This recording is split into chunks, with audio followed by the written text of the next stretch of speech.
What if I told you some of the best single player games ever made are not even that old? Not retro, not nostalgic, not classic because of memories. These are modern masterpieces, and yet so many people haven't played them. In a time where everyone keeps saying single player games are dying, these games prove the exact opposite. We live in an era where new releases drop every single week. It's easy to get caught up in the hype cycle of the newest thing.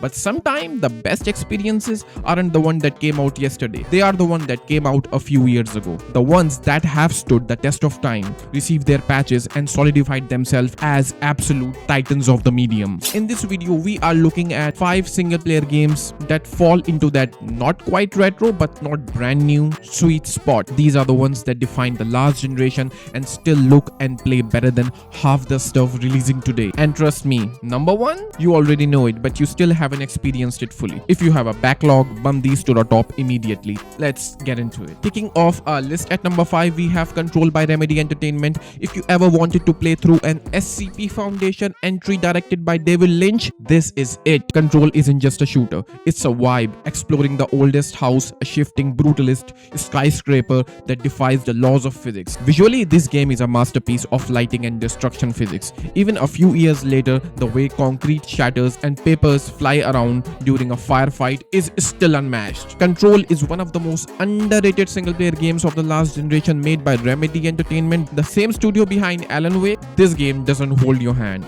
You play as Jesse Faden walking into a mysterious government building called the Oldest House, and nothing makes sense. But that's the whole point. The combat, incredible. Telekinesis never felt this powerful in a game. Throwing desks, ripping concrete from walls, launching enemies across rooms. It feels controlled chaos.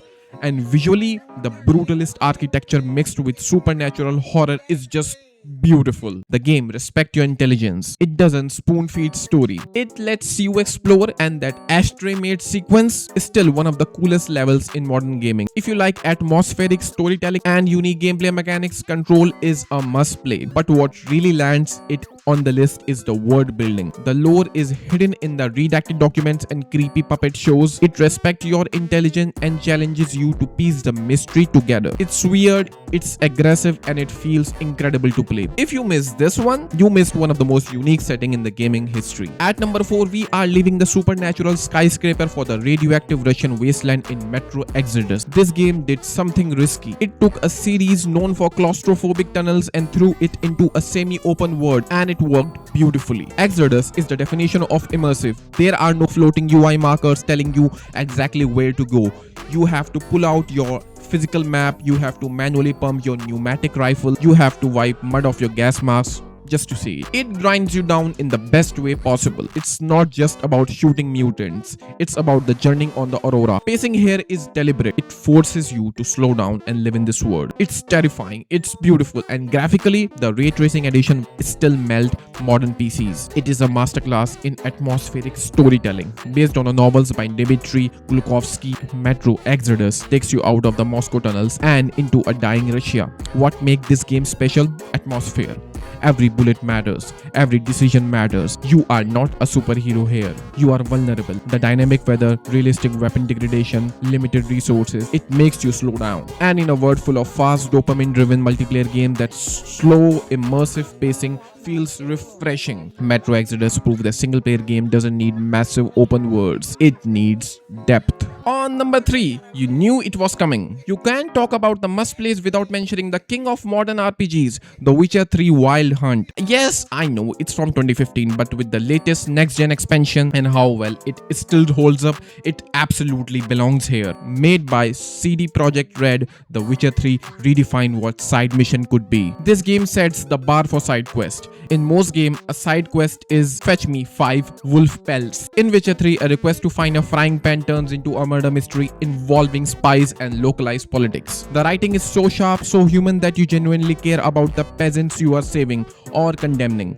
Every contact feels meaningful, every character feels alive, the world reacts to your choices, consequences matters, and even today, very few games match its writing quality. If someone tells you single player games lack depth, show them Witcher 3. The world feels alive in a way few games manage. Trees sway in the wind, villagers hide from the rain, and your choices actually matters hours down the line. It's a massive commitment, easily 100 hours if you include the DLCs, but it is arguably the best 100 hours you can spend in a single single player game. At number 2, we pivot to pure, unadulterated fun, Marvel Spider-Man Remastered. There have been a lot of superhero games, but this is the one that finally made you feel like Spider-Man. Spider-Man Remastered by Insomniac game is what happens when developers understand the characters. Swinging in this game is still unmatched. Even in 2026, the movement alone is worth playing this game for. But it's not just traversal. The mechanics here are therapeutic. Seriously, just swinging through Manhattan is a gameplay loop that never gets old. Insomniac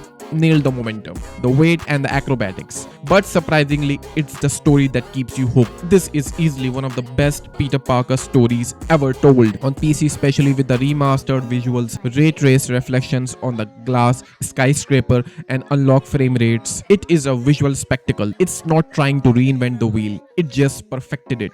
If you want a game that makes you smile from start to finish, this is it. The combat feels fluid. Most superhero games feels repetitive. Spider-Man feels alive. It captures the feeling of being a Spider-Man, not just controlling him, and that's rare. If you want something cinematic, fast-paced, but still story-driven, this is essential. At number 1, that game that transcends the medium, Red Dead Redemption 2. Red Dead Redemption 2. This isn't just a game, it's a simulation of a time and place. The level of detail Rockstar poured into this world, borders, and obsessive. Horse testicles shrink in the cloud. Arthur pupils dilate in the dark. NPCs have full daily routine. It is the most lived-in open world created. This isn't just a game, it's an experience. It's a slow burn, and it rewards you for it. Arthur Morgan is one of the best written character in entertainment, not just gaming. The world feels alive, the NPCs have routines, animals behave realistically. The smallest detail exists for no reason other than immersion, and even today very few games match its production value. But beyond the technology,